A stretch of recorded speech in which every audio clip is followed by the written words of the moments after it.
I'm Patrick Updike, and I'm from New York, New York. I went to college at Georgetown in Washington, D.C. So at the time that I joined the rugby team, I was out, but I wasn't necessarily most comfortable with sharing it publicly, especially with strangers or people I had just met. So it was something that was not necessarily a secret, but it was still sort of closely guarded. I didn't lead with it when I joined the rugby team, but it soon came out because I had no reason to necessarily hide it from these guys as I got to know them more. They were celebratory, in fact, of the fact that I was the gay guy on that team.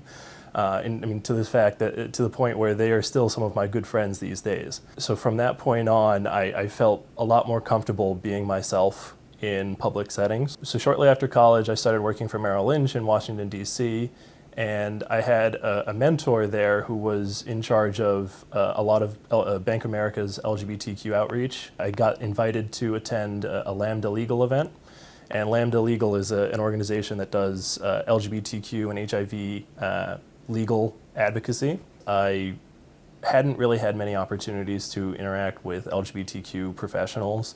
I had come out in college about the year before, but I still hadn't really gotten headfirst into the community yet. This also happened to be around the time that I knew that I was probably going to go to law school, and I decided to go to this event and meet a lot of the gay lawyers who were attending this event. Met one gentleman in particular by the name of Tom Lane, who works for a firm called Winston & Strawn in New York. When I went to law school, I moved to Las Vegas, which is where my parents were living at the time. I stayed in touch with Tom, constantly reaching out to him just to touch base and say happy holidays or whatever else it was.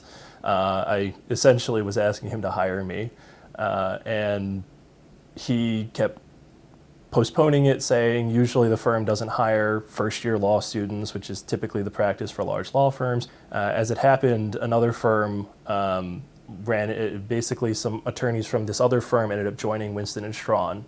In December of my first year, I got an email from Tom saying, we've decided to expand our summer class because we have these new attorneys, so send me your resume. I sent him my resume. On my birthday of all days, they sent me an email saying, we're going to fly you out for an interview. So I actually flew out to Winston to interview with Winston in New York on Valentine's Day weekend of that year. I did the interview. I met with a couple of the gay attorneys at Winston. I was so impressed by the firm and its commitment to LGBT causes. So I was immediately impressed by this firm and wanted to work there.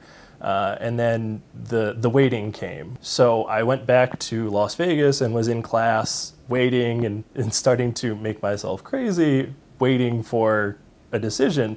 And it probably was about a month before I got an answer. And Tom Lane had sent me a text message basically to the effect of like, I've got it in committee right now, sit tight. So I think I got it the next day.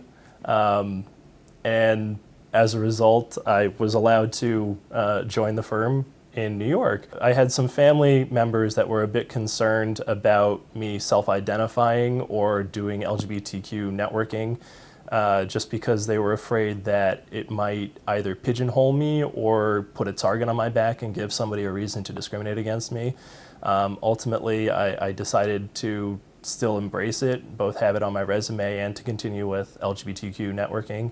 And thankfully, it all worked out for me. I was able to join Winston & Strawn both as a summer and then full-time, and this is where I work now. Living in New York is pretty damn fantastic. I mean, it's so welcoming and accepting to the LGBT community. I have friends that live in Hell's Kitchen, which is one of the major LGBT neighborhoods within the city, so I go there a lot, and it's fun to always see, gay bars and pride flags and just everything is being not only accepted but celebrated. Last year I had the opportunity for the first time to not just observe the Pride Parade, but actually to march and participate in it. And it was a pretty cathartic experience. It was just utterly fantastic. Thinking back on who I was before I came out and those early months after coming out compared to who I am now and how comfortable I am to the point where I was marching in the Gay Pride Parade last year. I'm involved in a lot of the the Pride events within our firm.